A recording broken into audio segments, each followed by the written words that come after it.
Bismillah.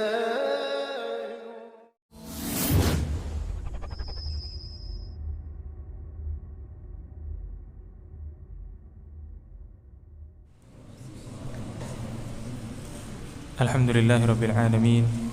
Wassalatu wassalamu ala Rasulillahi wa ala alihi wa sahbihi wa man wala, amma ba'd.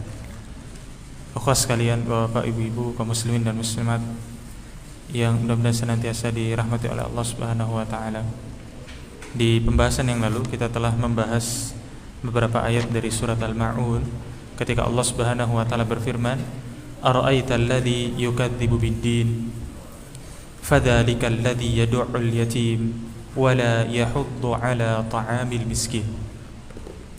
Kemudian Allah Subhanahu wa taala berfirman, "Fawailul lil musallin." Maka celakalah orang yang melaksanakan salat. Siapa yang celaka salatnya ini? Kata Allah Subhanahu wa taala, "Alladzina hum 'an salatihim sahun." Yakni orang-orang yang melaksanakan salat tapi malas. Imam Ibnu Katsir rahimahullah mengutipkan sebuah hadis yang mana ditulis oleh Imam Al-Bukhari dan Imam Muslim dalam kitab sahihnya ketika Nabi sallallahu alaihi wasallam menjelaskan tentang makna alladzina hum an salatihim sahun, yakni orang-orang yang kalau melaksanakan salat itu malas. Maka Nabi sallallahu alaihi wasallam bersabda apa? Tilka salatul munafiq. Itulah salatnya orang munafik. Itulah salatnya orang munafik. Yajlisu yarkubus syams. Orang-orang munafik itu punya kebiasaan apa? Mereka duduk sambil mengawasi matahari. Jadi tidak sholat asar. Ketika masuk waktu sholat asar, mereka tidak sholat asar. Tapi apa? Duduk-duduk sambil memperhatikan matahari. Hatta idza kanat baina qarnai syaitan, maka ketika matahari ini sudah hampir tenggelam, maka apa? Qama fanaqara arba'an la yadhkurullaha fiha illa qalila. Maka kemudian apa? Mereka langsung berdiri melaksanakan 4 rakaat dengan cepat dan mereka tidak mengingat Allah kecuali sedikit. Sehingga di antara sifat yang dimiliki oleh orang-orang munafik, dan mestinya kita enggak punya sifat seperti itu, adalah apa? Punya kebiasaan untuk menunda waktu sholat. Jadi makna malas di sini bukan meninggalkan, tetapi apa? Sholat cuma nanti sholatnya. Secara sengaja ditunda sholatnya, seperti yang orang munafik lakukan apa? Mereka nunggu sambil memperhatikan matahari. Kalau kita zaman sekarang mungkin sambil dilihat jamnya. Dilihat jamnya, diperhatikan. Oh masih lama, maghrib masih lama. Begitu nanti, 10 menit lagi maghrib, baru kemudian mereka melaksanakan 4 rakaat secara cepat dan tidak mengingat Allah kecuali sedikit. Makanya Allah Subhanahu wa taala berfirman di dalam surat An-Nisa ayat 142 membicarakan tentang orang-orang munafik ini. Kata Allah Subhanahu wa taala, "Innal munafiqina yukhadi'una Allah wa huwa khadi'uhum wa idza qamu ila sholati qamu kusala." Orang-orang munafik ini berusaha menipu Allah, dan Allah Subhanahu wa taala yang akan balas tipuan mereka. Tentu makna dari Allah Subhanahu wa taala akan balas bukan Allah Subhanahu wa taala balas dengan nipu juga, bukan. Tetapi apa? Allah Subhanahu wa taala akan balas dengan ditampakkannya keadaan mereka, sifat mereka sebagai orang munafik, ya. Atau Allah Subhanahu wa taala tampakkan kebenaran di hadapan mereka. Itu cara Allah Subhanahu wa taala membalas mereka. Wa idza qamu ila sholati qamu kusala. Dan ketika mereka melaksanakan sholat, itu mereka melaksanakan sholat dalam keadaan malas. Gimana? Yura'unan nas. Mereka melaksanakan sholat sudahlah malas. Kemudian apa? Kalaupun melaksanakan sholat, kepingin dilihat orang. Wala yadhkurunallaha illa qalila. Dan mereka ketika melaksanakan sholat, itu tidak menyebut Allah atau tidak mengingat Allah kecuali hanya sedikit. Hal itu juga sama seperti yang Allah Subhanahu wa taala firmankan, alladzina hum an salatihim sahun alladzina hum yura'un. Celakalah orang-orang yang melaksanakan salat, yakni yang melaksanakan salatnya itu malas, dan apa? Ketika melaksanakan salatnya pun ingin dilihat orang. Sehingga itu sifat-sifat yang dimiliki oleh orang-orang munafik. Nah, ikhwas sekalian, jadi di antara sifat-sifat yang dimiliki orang munafik, atau sebelum jauh ke sana, apa yang disebut dengan orang munafik? Yang disebut dengan orang munafik, kalau misalkan ditanya biasanya, apa yang disebut dengan orang munafik? Biasanya kaum muslimin akan mengatakan yang ngomong, yang kalau ngomong berdusta, yang kalau ini itu ciri-cirinya. Tapi pengertiannya apa? Orang munafik itu adalah orang kafir yang masuk Islam karena alasan tertentu. Entah karena perdagangan, entah karena ingin menikah, entah karena pokoknya dia masuk Islam bukan karena menyadari bahwa ajaran agama Islam merupakan ajaran agama yang paling benar. Tidak meyakini itu, tetapi punya alasan yang lain. Sehingga apa? Karena memang dari awal masuk Islamnya sudah nggak benar niatnya, maka di tengah-tengah perjalanan dia sebagai seorang muslim pun nggak akan benar. Kemudian Allah Subhanahu wa taala berfirman di sini, alladzina hum yura'un. Alladzina hum yura'un. Yang apa? Mereka itu kepingin dilihat orang. Perbuatan kepingin dilihat orang di dalam ibadah atau yang disebut dengan riya, ini adalah sebuah ibadah yang sangat-sangat atau bukan sebuah ibadah, sebuah perbuatan yang sangat-sangat mengerikan. Kenapa? Seseorang yang melaksanakan sebuah ibadah, apapun ibadahnya, kemudian terjangkit dengan penyakit yang namanya riya ini, maka Allah Subhanahu wa taala tidak akan berikan pahalanya walaupun sedikit.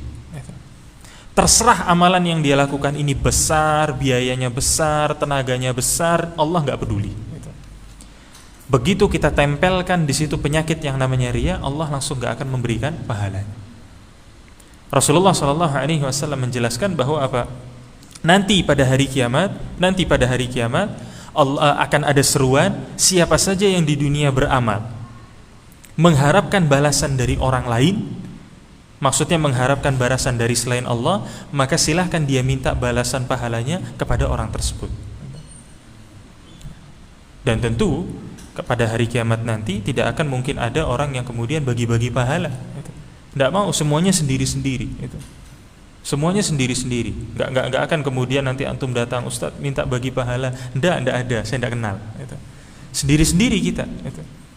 Jangankan antara kita, antara suami dengan istri, antara bapak dengan anak, anak dengan bapak, semua sendiri-sendiri. Nggak akan ada yang peduli lagi.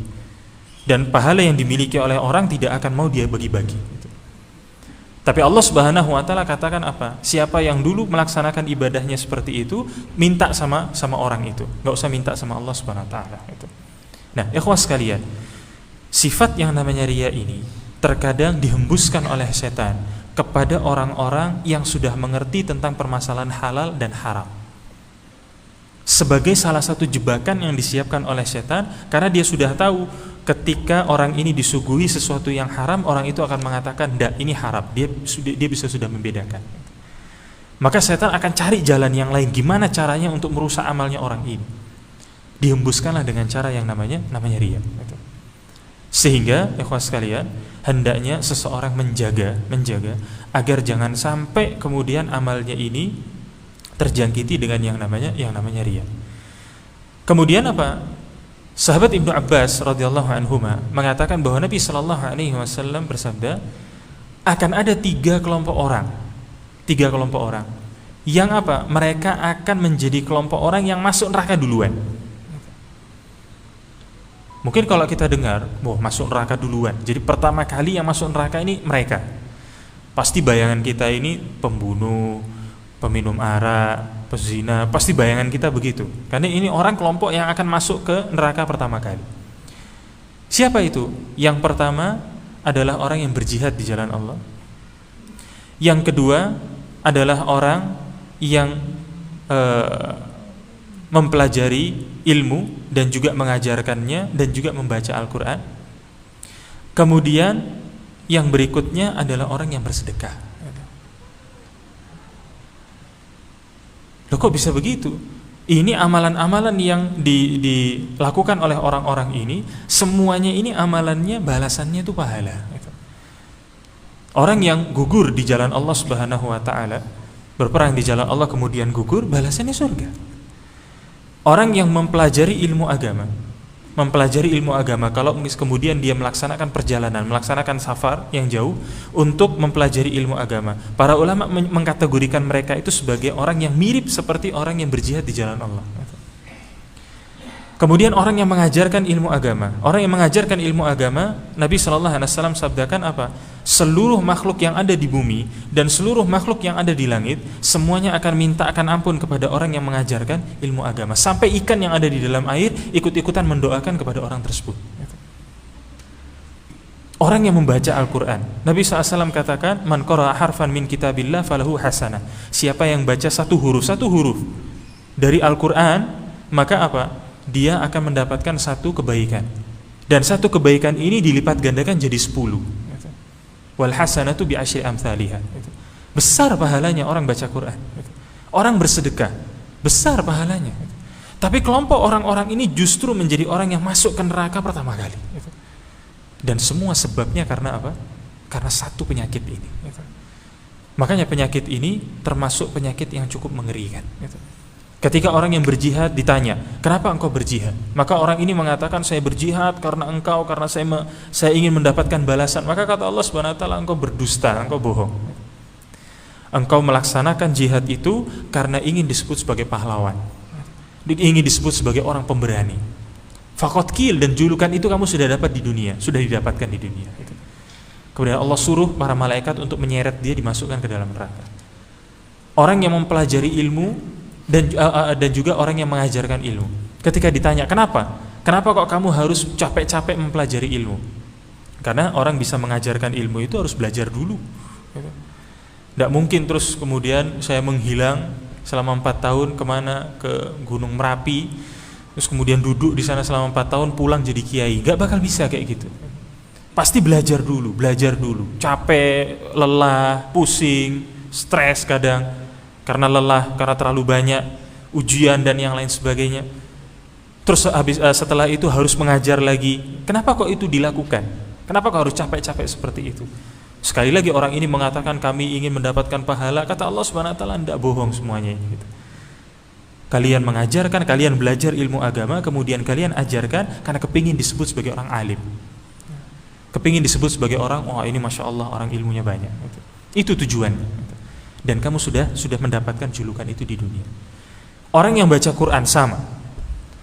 Ketika dia baca Quran, kenapa ditanya, kenapa kok baca Quran? Yang namanya baca Quran itu lebih melelahkan dibandingkan baca HP. Kita baca Quran 1 halaman, rasanya itu kayak udah 3 jam. Lama, pinggang sudah begini-begini, sudah ganti posisi duduk itu sampai 3 kali. Tapi kalau sudah di depan HP, itu rasa capek tidak ada. Lelah luar biasa. Kenapa kok itu dilakukan? Kata orang yang membaca Al-Quran, kami membaca Al-Quran karena ingin mendapatkan pahala. Kata Allah Subhanahu wa taala, bohong. Kalian membaca Al-Quran supaya disebut sebagai qari, orang yang pandai baca Al-Quran, yang bagus suaranya, yang ini, yang itu yang dicari. Itu yang kamu cari. Orang yang bersedekah sama. Kenapa kok bersedekah? Karena ingin disebut sebagai orang yang dermawan. Maka kelompok orang-orang ini yang harusnya mereka itu masuk surga, tapi oleh Allah Subhanahu wa taala dilemparkan masuk ke dalam neraka gara-gara satu penyakit yang jelek ini. Maka bahaya sekali ikhwas sekalian tentang permasalahan ini, dan hendaknya umat muslim menjaga agar jangan sampai hatinya ini dimudah-mudahkan supaya setan itu masuk ke dalam hatinya. Kalau misalkan kita buat perumpamaan misalkan ketika bapak-bapak masuk ke dalam masjid ini, mudah apa sulit masuk masjid ini?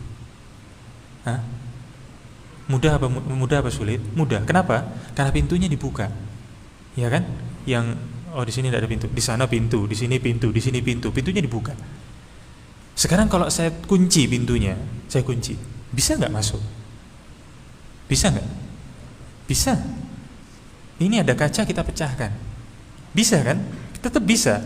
Cuma usahanya akan lebih sulit dari yang pertama. Kalau yang pertama bapak tinggal buka pintu masuk, kadang nggak perlu buka pintu karena pintunya terbuka, langsung masuk begitu saja. Sekarang ini saya teralis, mau dipecahkan kacanya pun tidak bisa masuk.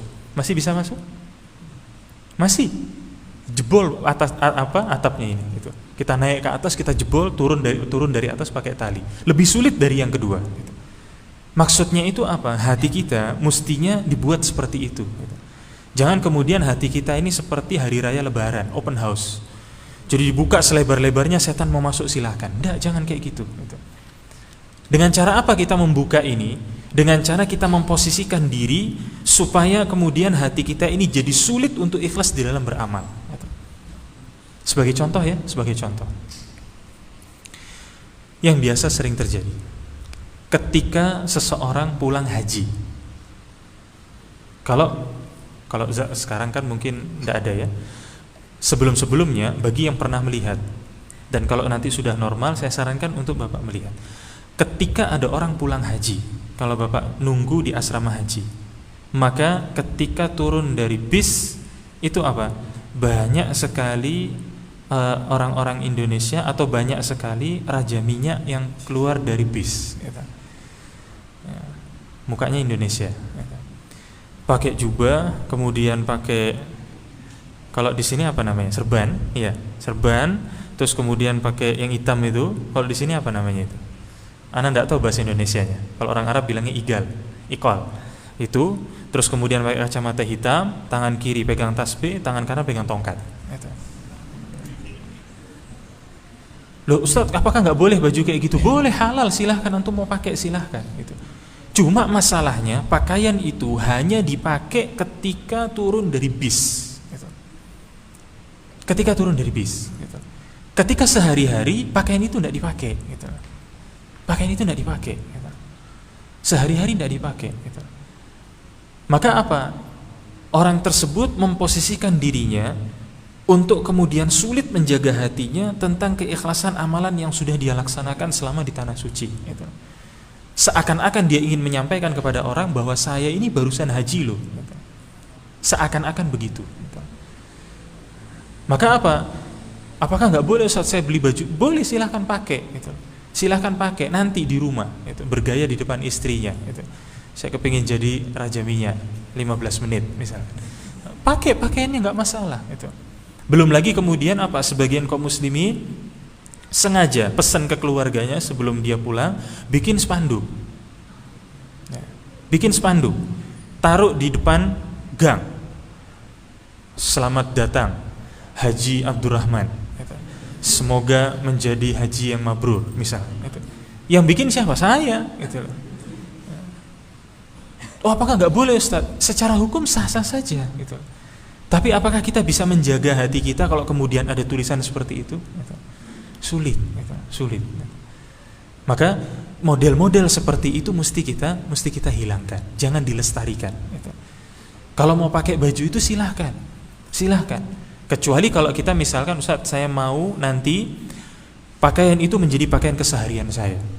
Nah silahkan kalau kayak gitu, turun dari bis pakai kayak gitu, nanti pergi ke kantor pakai kayak gitu, silahkan, nggak masalah itu. Karena dia ingin menjadi pakaian kesehariannya. Tapi kalau hanya dikhususkan pada saat-saat ketika kita baru pulang dari haji misalkan, khawatir hati ini nggak bisa dijaga. Begitu pula ikhwah sekalian, di antara cara agar kemudian hati ini tidak kita buka lebar-lebar untuk syaitan dalam masalah ini adalah apa? Hendaknya seseorang tidak terbiasa untuk menceritakan amalan yang dia laksanakan. Tidak usah. Karena manusia tidak butuh tahu untuk kita ceritakan hal seperti itu. Tidak butuh itu. Ketika seseorang pagi masuk di kantor, kemudian dia sambil duduk itu begini-begini terus punggungnya, begini. Maka kawannya tanya, kenapa? Ada apa? Pagi-pagi sudah punggungnya sudah begini.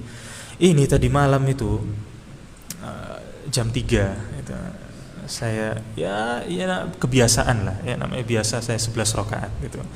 Nah, nggak usah gitu loh, nggak usah kalimat seperti ini tidak usah gitu. Nggak usah gitu. Ya bilang saja nggak tahu saya pinggang saya atau punggung saya sakit, capek mungkin gitu. Udah gitu aja gitu. Mungkin istirahatnya tidak cukup, sudah gitu saja gitu. Nggak perlu terus kemudian kita harus membicarakan amalan yang kita kerjakan. Makanya orang-orang yang sanggup untuk menjaga amalannya dari yang namanya riya ini, Allah Subhanahu wa taala apa?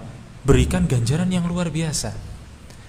Tentu ikhwan sekalian pernah dengar ada 7 kelompok manusia yang nanti akan mendapatkan naungan di hari ketika tidak ada naungan yang bisa diberikan kecuali naungan dari Allah Subhanahu wa taala. Ada 7. Yang pertama al-imamul adil, pemimpin yang adil. Kemudian yang kedua wasyabun nasya'a fi ibadatillah, pemuda yang hidupnya itu tumbuh di dalam ketaatan kepada Allah. Kemudian warajulun qalbuhu mu'allakun bil masajid, dan laki-laki yang hatinya itu senantiasa terikat dengan masjid. Selalu dia itu selalu ada ketertarikan, ada keterkaitan dengan yang namanya masjid. Jadi paling enak, paling senang itu kalau datang ke masjid. Bukan datang ke masjid kalau pas diusir istri. Pas diusir istri iktikaf gitu. Kalau sebelumnya nggak pernah tahu masjid itu di sebelah mana. Itu yang ketiga. Kemudian yang keempat warajulun da'athu imra'ah dzatu mansibin wa jamal. Dan laki-laki yang diajak, bukan laki-lakinya yang ngajak. Laki-laki diajak oleh wanita yang memiliki kecantikan dan juga memiliki kedudukan. Diajak untuk Untuk berzina. Maka dia mengatakan inni akhafullah, aku takut kepada Allah. Kemudian warajulani tahabba fillah ijtama alaihi wa tafarraqa alaihi, 2 orang yang saling menyayangi.